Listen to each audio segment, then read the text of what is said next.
ದೇವರು ಪ್ರೀತಿಸುವ ಪ್ರೀತಿಯ ಬಿಗ್ ಜೆ ಟಿ ವಿ ಪ್ರಿಯ ವೀಕ್ಷಕರಿಗೆ ನಮ್ಮ ಕರ್ತನಾದ ಯೇಸು ಕ್ರಿಸ್ತನ ಹೆಸರಿನಲ್ಲಿ ನಿಮ್ಮನ್ನು ವಂದಿಸಿ ಸ್ವಾಗತ ಬಯಸ್ತಿದ್ದೇವೆ. ಬನ್ನಿರಿ, ದೇವರ ವಾಕ್ಯವನ್ನು ಇಂದು ನಾವು ಅಧ್ಯಯನ ಮಾಡಿಕೊಳ್ಳೋಣ. ಇಂದಿನ ನಮ್ಮ ಅಧ್ಯಯನ ಮತ್ತಾಯನ ಬರೆದ ಸುವಾರ್ತೆ, the gospel according to Matthew chapter 6, 6ನೇ ಅಧ್ಯಾಯ. ಮತ್ತಾಯ ಅಂತ ಹೇಳಿದರೆ ಯೆಹೋವನ ಕೊಡುಗೆ, ವರ ಎಂಬ ಅರ್ಥವುಳ್ಳ ಹೆಸರು. ಸುಂಕದವನಾಗಿದ್ದಂಥ ಈ ವ್ಯಕ್ತಿಯನ್ನು ದೇವರು ಯೇಸು ಕರ್ತನು ಆಯ್ಕೆ ಮಾಡಿ ತನ್ನ ಭಕ್ತನಾಗಿ ಮಾಡಿಕೊಂಡು ಮತ್ತಾಯನ ಸುವಾರ್ತೆಯನ್ನು 28 ಅಧ್ಯಾಯಗಳಿರುವಂಥ ಈ ಅಧ್ಯಯನವನ್ನು ಬರೆಯುವಂತೆಯೂ ಮತ್ತು ಪ್ರಧಾನವಾಗಿ ಯೆಹೂದ್ಯರಿಗೆ ಯೇಸು ಕ್ರಿಸ್ತನು ಅರಸನು ಎಂಬುದಾಗಿ ವಂಶಾವಳಿಯನ್ನು ಕೂಡ ದಾಖಲಿಸಿ ಬರೆದಂಥ ಅಮೂಲ್ಯವಾದ ಸುವಾರ್ತೆ ಮತ್ತಾಯನ ಬರೆದ ಸುವಾರ್ತೆ. ಅದರಲ್ಲಿ ಪರ್ವತ ಪ್ರಸಂಗ ಮಹಾತ್ಮ ಗಾಂಧೀಜಿಯವರಿಗೂ ಕೂಡ ಇಷ್ಟವಾದಂಥ ಒಂದು ವಾಕ್ಯ ಭಾಗ. ಮತ್ತಾಯ 5, 6, 7 ಹೊಸ ಒಡಂಬಡಿಕೆಯನ್ನು ಅದರಲ್ಲಿಯೂ ಮತ್ತಾಯನ ಸುವಾರ್ತೆಯಲ್ಲಿ ಅದರಲ್ಲಿಯೂ ಪರ್ವತ ಪ್ರಸಂಗ, ಅದರಲ್ಲಿ ನಮ್ಮ ಭಕ್ತಿಯ ಜೀವನಕ್ಕೆ ಅಗತ್ಯವಾದಂಥ ಎಲ್ಲ ವಿಷಯಗಳು ಅಡಕವಾಗಿದೆ. ಅದನ್ನು ವಿವರಿಸುವಂಥದ್ದನ್ನು ನಾವು ಪತ್ರಿಕೆಗಳಲ್ಲಿ ನೋಡಬಹುದು.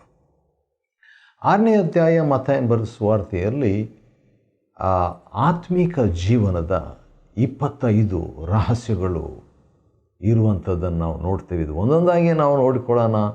25 ಸೀಕ್ರೆಟ್ಸ್ ಆಫ್ ಸ್ಪಿರಿಚುವಲ್ ಲೈಫ್. ಮೊಟ್ಟ ಮೊದಲನೇದಾಗಿ ಆತ್ಮಿಕ ಜೀವನದ ರಹಸ್ಯ ಏನಂದರೆ, ಜನರು ನೋಡಲಿ ಅಂತ ಒಳ್ಳೆಯ ಕಾರ್ಯಗಳನ್ನು ಮಾಡಬಾರ್ದು. ಜನರಿಗಾಗಿ ನಾವು ಮಾಡಬಾರ್ದು, ಸತ್ಕಾರ್ಯಗಳನ್ನು ಜನರಿಗಾಗಿ ಮಾಡಬಾರ್ದು. ಇಷ್ಟೇ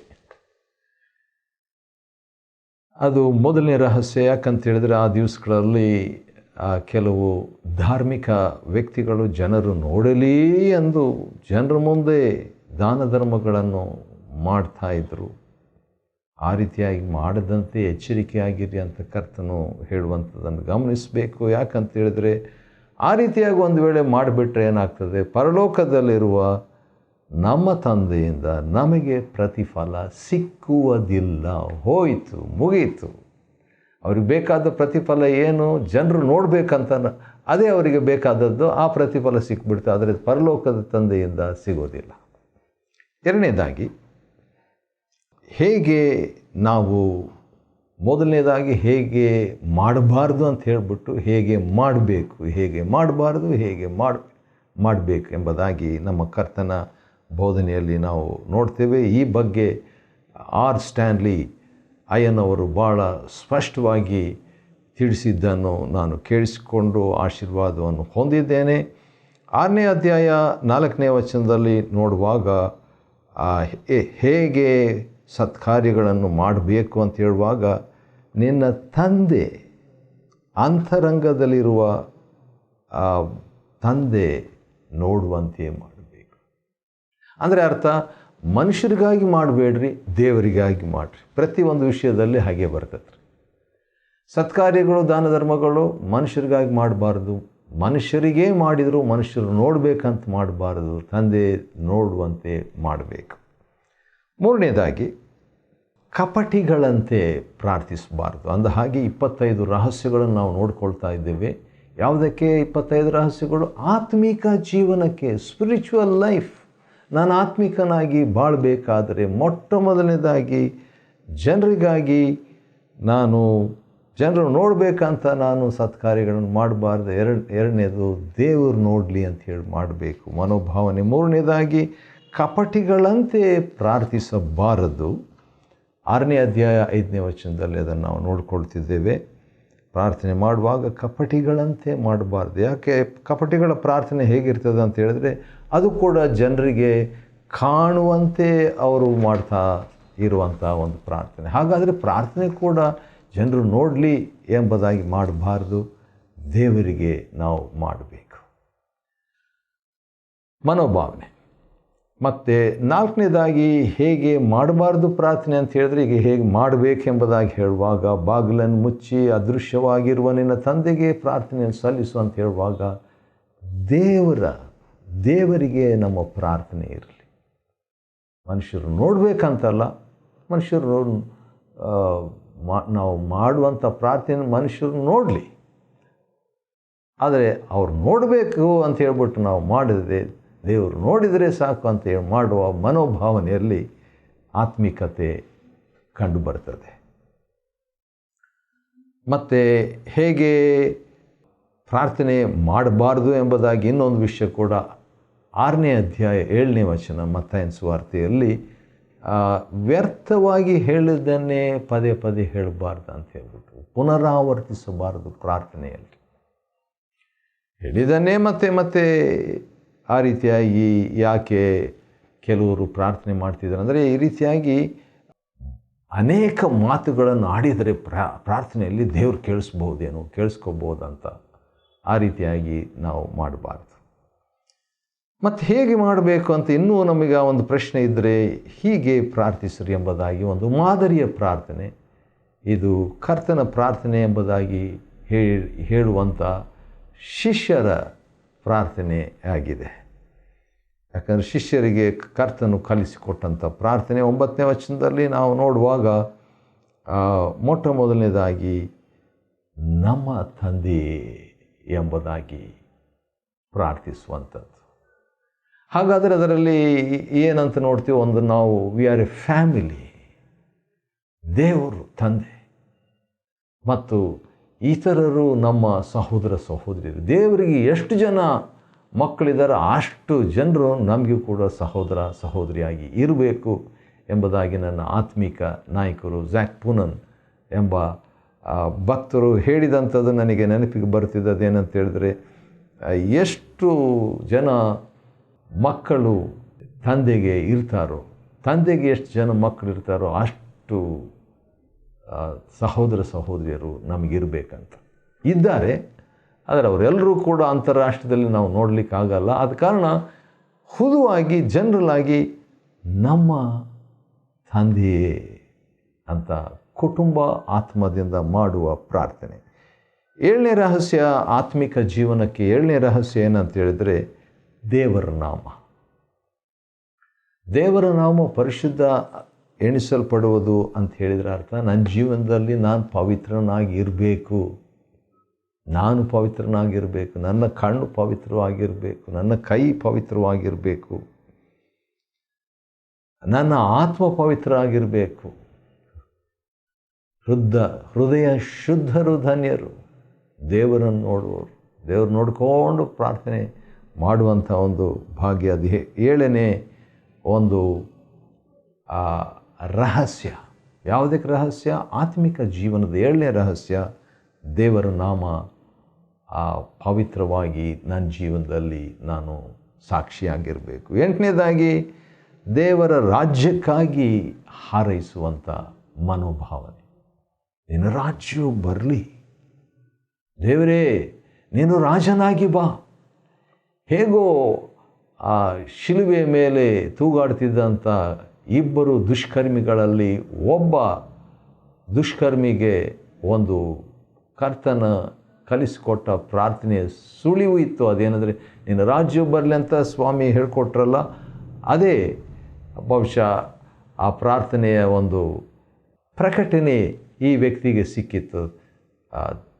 ಕರ್ತನೇ ಸ್ವಾಮಿ, ನೀನು ರಾಜ್ಯವನ್ನು ಪಡೆದವನಾಗಿ ಬರುವಾಗ, ನೀನು ರಾಜ್ಯ ಬರಲಿ ಅಂತ ಹೇಳ್ಕೊಟ್ಟಿಯಲ್ಲ, ನೀನೇ ರಾಜನಾಗಿ ಬರ್ತಿ, ನೀನು ರಾಜನಾಗಿ ಬರುವಾಗ, ರಾಜ್ಯವನ್ನು ಪಡ್ಕೊಂಡು ಬರುವಾಗ, ರಾಜನಾಗಿ ಬರುವಾಗ ನನ್ನನ್ನು ನೆನಪು ಮಾಡ್ಕೊ ಎಂಬುದಾಗಿ ಹೇಳಿದಾಗ, ನೋಡ್ರಿ, ಈ ಹೊತ್ತೇ ನೀನು ನನ್ನ ಸಂಗಡ ಪರದೇಶಿನಲ್ಲಿರು ಎಂಬುದಾಗಿ ಕರ್ತನು ಅವನಿಗೆ ಮಹಾ ಆಹ್ವಾನವನ್ನು ಕೊಟ್ಟು, ಅಂದು ಪರಲೋಕಕ್ಕೆ 2 ವ್ಯಕ್ತಿಗಳು ಪ್ರವೇಶ ಮಾಡಿದರು.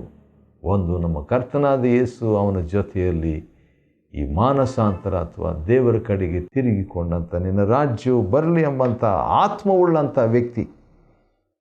ಮತ್ತು 6:10 ಇನ್ನೊಂದು ವಿಷಯ ಕೂಡ ಇದೆ. ಅದೇನೆಂದರೆ ನಿಮ್ಮ ಚಿತ್ತವು ದೇವರ ಚಿತ್ತ ಪರಲೋಕದಲ್ಲಿ ನೆರವೇರ ಪ್ರಕಾರ ಭೂಲೋಕದಲ್ಲಿ ನೆರವೇರಬೇಕೆಂಬುದಾಗಿ ನಮ್ಮ ಕರ್ತನೆ ಹೇಳಿಕೊಟ್ರು. ಹಾಗಾದರೆ ಪರಲೋಕದಲ್ಲಿ ದೇವರ ಚಿತ್ತ ಹೇಗೆ ನೆರವೇರ್ತದೆ? ಪರಲೋಕದಲ್ಲಿ ದೇವರ ಚಿತ್ತ ಹೇಗೆ ನೆರವೇರ್ತದೆ ಅಂದರೆ ಬೇಗನೆ ನೆರವೇರ್ತದೆ. ಗಬ್ರಿಯೇಲನೇ ಹೋಗಿ ಮರಿಯಳಿಗೆ ಒಂದು ಸುವಾರ್ತೆಯನ್ನು ಸಾರ್ಬಾ ಅಂತ ಹೇಳಿದಾಗ, ನಾನು ನಾಳೆ ಹೋಗ್ತೀನಿ, 1 ವರ್ಷ ಆದಮೇಲೆ ಹೋಗ್ತೀನಿ ಅಂತ ಗಬ್ರಿಯೇಲ್ ಮಾಡಲ್ಲ. ಬೇಗನೆ ದೇವ್ರ ಚಿತ್ತ ಹೇಗೆ ನೆರವೇರಬೇಕು? ಬೇಗನೆ ನೆರವೇರಬೇಕು, ಕೂಡಲೇ. ಎರಡನೇದಾಗಿ, ಗಬ್ರಿಯೇಲನೇ ನೀನು ಹೋಗಿ ಮರಿಯಳಿಗೆ ಮತ್ತು ಅದೇ ಸಂದರ್ಭದಲ್ಲಿ ಜಕರಿಯನಿಗೆ ಒಂದೊಂದು ಸಂದೇಶ ಕೊಟ್ಟು ಬಾ ಅಂತ ಹೇಳ್ಬಿಟ್ಟು ದೇವರು ಹೇಳಿದಾಗ ಗಬ್ರಿಯೇಲನು ಬೇಸರ ಪಟ್ಕೊಂಡು ಹೋಗಲ್ಲ, ಸಂತೋಷದಿಂದ. ಹಾಗಾದರೆ ಪರಲೋಕದಲ್ಲಿ ದೇವ್ರ ಚಿತ್ತ ಹೇಗೆ ನೆರವೇರ್ತದೆ? ಸಂತೋಷವಾಗಿ. ಮೂರನೇದಾಗಿ, ಪರಲೋಕದಲ್ಲಿ ದೇವ್ರ ಚಿತ್ತ ಹೇಗೆ ನೆರವೇರ್ತದೆ? ಪೂರ್ಣವಾಗಿ ನೆರವೇರ್ತದೆ. ಸರಿ, ಆದ ಕಾರಣ ದೇವ್ರ ಚಿತ್ತದ ಬಗ್ಗೆ ನಾವು ಆದ್ಯತೆಯನ್ನು ಕೊಡಬೇಕು. ಅನುದಿನದ ಆಹಾರ ನಾವು ಕೇಳ್ತೀವಿ ಹಸಿವಾದಾಗ ಆಟೋಮೆಟಿಕ್, ಆದರೆ ಅನುದಿನ ಅದು ಪ್ರಾಮುಖ್ಯ. ಮತ್ತು 12ನೇ ವಚನದಲ್ಲಿ ಕ್ಷಮಿಸುವುದು ಕೂಡ ಅಗತ್ಯ. ಆತ್ಮಿಕ ನಾವು ಸಾಗಬೇಕಾದ್ರೆ ಕ್ಷಮಿಸುವವರಾಗಿರಬೇಕು. 13ನೇ ವಚನದಲ್ಲಿ ನಾವು ನೋಡುವಾಗ 12ನೇ ರಹಸ್ಯ ಇದೆ. ಅದೇನೆಂದರೆ ಕೇಡಿನಿಂದ ತಪ್ಪಿಸುವಂತೆ ಪ್ರಾರ್ಥಿಸುವುದು. ಅನುದಿನ ಶೋಧನೆಗೆ ಸೇರಿಸದೆ ಕೇಡಿನಿಂದ ತಪ್ಪಿಸೆಂಬುದಾಗಿ ಪ್ರಾರ್ಥಿಸುವುದು. 13ನೇ ವಚನದ 2ನೇ ಭಾಗದಲ್ಲಿ ರಾಜ್ಯವೂ ನಿಮ್ಮದೇ, ಬಲವೂ ನಿಮ್ಮದೇ, ಮಹಿಮೆಯೂ ನಿಮ್ಮದೇ ಸದಾಕಾಲ ಅಂತ ಹಾರೈಸುವಂಥದ್ದು. ರಾಜ್ಯ, ಬಲ, ಮಹಿಮೆ 3 ದೇವರಿಗೆ ಸೇರಿದ್ದು ಎಂಬುದಾಗಿ ನಾವು ಅರಿಕೆ ಮಾಡುವಂಥದ್ದು ಕೂಡ ಆತ್ಮಿಕ ಜೀವನದ ರಹಸ್ಯವಾಗ್ತದೆ. 16ನೇ ವಚನ ಮತ್ತು 17ನೇ ವಚನದಲ್ಲಿ ಉಪವಾಸದ ಬಗ್ಗೆ ಇದೆ. ಹೇಗೆ ಉಪವಾಸ ಮಾಡಬಾರ್ದು, ಸಪ್ಪೆ ಮುಖ ಇಟ್ಕೊಂಡು ಹೇಗೆ ಉಪವಾಸ ಮಾಡಬೇಕು. 18ನೇ ವಚನ ದೇವರು ನೋಡುವ ಹಾಗೆ. 17ನೇ ರಹಸ್ಯ. 19ನೇ ವಚನದಲ್ಲಿ 18ನೇ ರಹಸ್ಯ ಇದೆ. ಅದೇನಂತ ಹೇಳಿದರೆ ಭೂಲೋಕದಲ್ಲಿ ನಾವು ಬ್ಯಾಂಕ್ ಅಕೌಂಟು ಅಂದರೆ ಭವಿಷ್ಯಕ್ಕಾಗಿ ಇಟ್ಕೋಬಾರ್ದು ಅಂತ. ಅಂದರೆ ಹೌದು, ಭೂಲೋಕದಲ್ಲಿ ನಮ್ಮ ಬ್ಯಾಂಕ್ ಅಂತಿದೆ ನಿಜ, ಆದರೆ ಉದ್ದೇಶ ಭೂಲೋಕದಲ್ಲೇ ನಾವು ಎಲ್ಲ ನಿರಂತರವಾಗಿರುವಂತೆ ಇರುವಂಥದ್ದಲ್ಲ. ಹಾಗಾದರೆ ಏನು? 20ನೇ ವಚನ ಪರಲೋಕದಲ್ಲಿ ಗಂಟು ಕೂಡಿಸಿಟ್ಕೊಳ್ಬೇಕು. ಆತ್ಮಿಕ ವ್ಯಕ್ತಿ ಕೂಡಿಸಿಟ್ಕೊಳ್ತಾನೆ. 22ನೇ ವಚನ ಕಣ್ಣು ಒಳ್ಳೆಯದಾಗಿರಬೇಕು. ಈಗಾಗಲೇ ಮತ್ತೆ 5ರಲ್ಲಿ ಸ್ವಾಮಿ ಹೇಳಿದರು, 5:28, ಈಗ 6:22 ಕಣ್ಣು ಸರಿಗಿದ್ರೆ ಎಲ್ಲ ಸರಿಯಾಗಿರ್ತದೆ. 24ನೇ ವಚನದಲ್ಲಿ ದೇವರನ್ನು ಹಣವನ್ನು ಸೇವೆ ಮಾಡಬಾರ್ದು, ಹಣಕ್ಕಾಗಿ ನಾವು ದೇವರ ಸೇವೆ ಮಾಡಬಾರ್ದು ಎಂಬ ರೀತಿಯಲ್ಲಿ, ಅಥವಾ ದೇವರು ಮತ್ತು ಹಣ ಎರಡೂ ಯಜಮಾನರು ನಮಗಿರಬಾರ್ದು. ದೇವರು ಯಜಮಾನರು, ಹಣ ನಮಗೆ ಸೇವಕನಾಗಿ ಇರಬೇಕು. 25ರಿಂದ 31 ವಚನದವರೆಗೆ ಚಿಂತೆ ಮಾಡಬೇಡ್ರಿ ಅಂತ ಹೇಳ್ಬಿಟ್ಟು ಒಂದು ದೊಡ್ಡ ವಿಷಯ ಬೋಧನೆ ನಮ್ಮ ಕರ್ತನು ಹೇಳುವಂಥದ್ದು. ಕೊನೆ ಕೂಡ ಆ ವಾಕ್ಯ ಕನ್ಕ್ಲೂಡ್ ಮಾಡುವಾಗ ಕೂಡ ಆ ಮಾತು ಹೇಳ್ತಾರೆ, ಚಿಂತೆ ಮಾಡಬಾರ್ದು. ಆತ್ಮಿಕರಾಗಿರಬೇಕಾದ್ರೆ ಚಿಂತೆ ಮಾಡಬಾರ್ದು. ಯಾಕೆ ಚಿಂತೆ ಮಾಡಬಾರ್ದು? 32ನೇ ವಚನ, 6ನೇ ಅಧ್ಯಾಯ 32ನೇ ವಚನ. ಇವೆಲ್ಲ ನಮಗೆ ಅವಶ್ಯ ಅಂತ ತಂದೆಗೆ ಗೊತ್ತು, ದೇವರಿಗೆ ಗೊತ್ತು, ನಮ್ಮ ತಂದೆಗೆ ಗೊತ್ತು. ಬರೀ ದೇವರು ಅಷ್ಟೇ ಅಲ್ಲ, ಆತನು ತಂದೆಯಾಗಿರುವ ದೇವರು. ನಾನು ಮಗು, ನಾವು ಮಕ್ಕಳು, ದೇವರಿಗೆ ಗೊತ್ತು ಎಂಬ ಭರವಸೆ ನಮಗೆ ಇರುವ ಪಕ್ಷದಲ್ಲಿ ಅದು ರಹಸ್ಯವಾಗಿ ಉಳಿತದೆ. ಯಾವುದಕ್ಕೆ? ಆತ್ಮಿಕ ಜೀವನಕ್ಕೆ ರಹಸ್ಯ. ಇನ್ನೊಂದು ರಹಸ್ಯ 33ನೇ ವಚನದಲ್ಲಿದೆ. ಅದೇನೆಂದರೆ ಮೊದಲು ದೇವರ ರಾಜ್ಯಕ್ಕಾಗಿ ತವಕ ಪಡಬೇಕು. ಅಂದರೆ ದೇವರ ರಾಜ್ಯಕ್ಕಾಗಿ ತವಕ ಪಡೋದಂದರೆ ದೇವ್ರ ರಾಜನಾಗಿರ್ಬೇಕು ನನ್ನ ಜೀವನದಲ್ಲಿ. God must be king in my life. ರಾಜನಾಗಿ ಅಂದರೆ ಒಡೆಯನಾಗಿ, ನಾಯಕನಾಗಿರಬೇಕು ಮೊದಲು. ಅನಂತರ ದೇವರ ನೀತಿಗಾಗಿ ತವಕ ಪಡಬೇಕು ಅಥವಾ ಹುಡುಕಬೇಕು. ದೇವರ ನೀತಿಗಾಗಿ ಹುಡುಕೋದು ಅಂತ ಹೇಳಿದ್ರೆ, ಹೌದು, ದೇವರು ರಾಜನಾಗಿರ್ಬೇಕು ನನ್ನ ಜೀವನದಲ್ಲಿ, ದೇವರು ರಾಜನಾಗಿ ಇದ್ದು ದೇವರು ಕೊಡುವಂಥ ನೀತಿಯನ್ನು ನಾನು ಸ್ವೀಕರಿಸುವಂಥ ವ್ಯಕ್ತಿಯಾಗಿರಬೇಕು. ಕ್ರಿಸ್ತನ ಮುಖಾಂತರವಾಗಿ ದೇವರು ಕೊಡುವಂಥ ನೀತಿಯನ್ನು ನಾನು ಸ್ವೀಕಾರ ಮಾಡುವಾಗ ಏನಾಗ್ತದೆ? ಆತ್ಮಿಕನಾಗ್ತೇನೆ ರೀ. Spirituality begins with receiving the righteousness of Christ. ಕ್ರಿಸ್ತನ ನೀತಿಯನ್ನು ಸ್ವೀಕಾರ ಮಾಡುವುದರಿಂದ ಆತ್ಮಿಕ ಜೀವನ ಪ್ರಾರಂಭವಾಗ್ತದೆ. ಫರಿಸಾಯರ ಮತ್ತು ಶಾಸ್ತ್ರಿಗಳ ಅಥವಾ ಧರ್ಮಶಾಸ್ತ್ರ ಸಾರುವವರ, ಬೋಧಿಸುವವರ ನೀತಿಗಿಂತಲೂ ಹೆಚ್ಚಿನದಾಗಿರಬೇಕು. ಅಂದರೆ ಕ್ರಿಸ್ತನ ನೀತಿ ನಮ್ಮ ನೀತಿಯಾಗಿರಬೇಕು. ಕ್ರಿಸ್ತನ ನೀತಿ ನಮ್ಮ ನೀತಿಯಾಗಿದ್ದರೆ ನಾವೇನಾಗ್ತೀವಿ? ಆತ್ಮಿಕರಾಗ್ತೀವಿ. ಆತ ನಮ್ಮ ಜೀವನದಲ್ಲಿ ರಾಜನಾಗಿದ್ದಾಗ ಆತ್ಮಿಕರಾಗ್ತೀವಿ. ಆತ ನಡೆಸಿದಂತೆ ಮಾಡುವವರಾಗ್ತೀವಿ.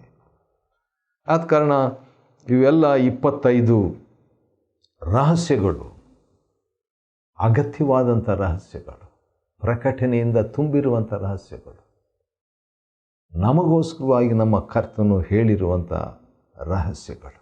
ಇದನ್ನು ಗಂಭೀರವಾಗಿ ನಾವುಗಳು ಪರಿಗಣಿಸೋಣ. ಮತ್ತಾಯನ ಬರೆದ ಸುವಾರ್ತೆ 6ನೇ ಅಧ್ಯಾಯವನ್ನು ಅಧ್ಯಯನ ಮಾಡಿಕೊಳ್ಳುವಂತೆ ದೇವರು ಕೊಟ್ಟ ಕೃಪೆಗಾಗಿ ಆತನಿಗೆ ಸ್ತೋತ್ರವಾಗಲಿ. ದೇವರು ನಿಮ್ಮೊಂದಿಗೆ ಸದಾಕಾಲ ಇರಲಿ. ಆಮೆನ್.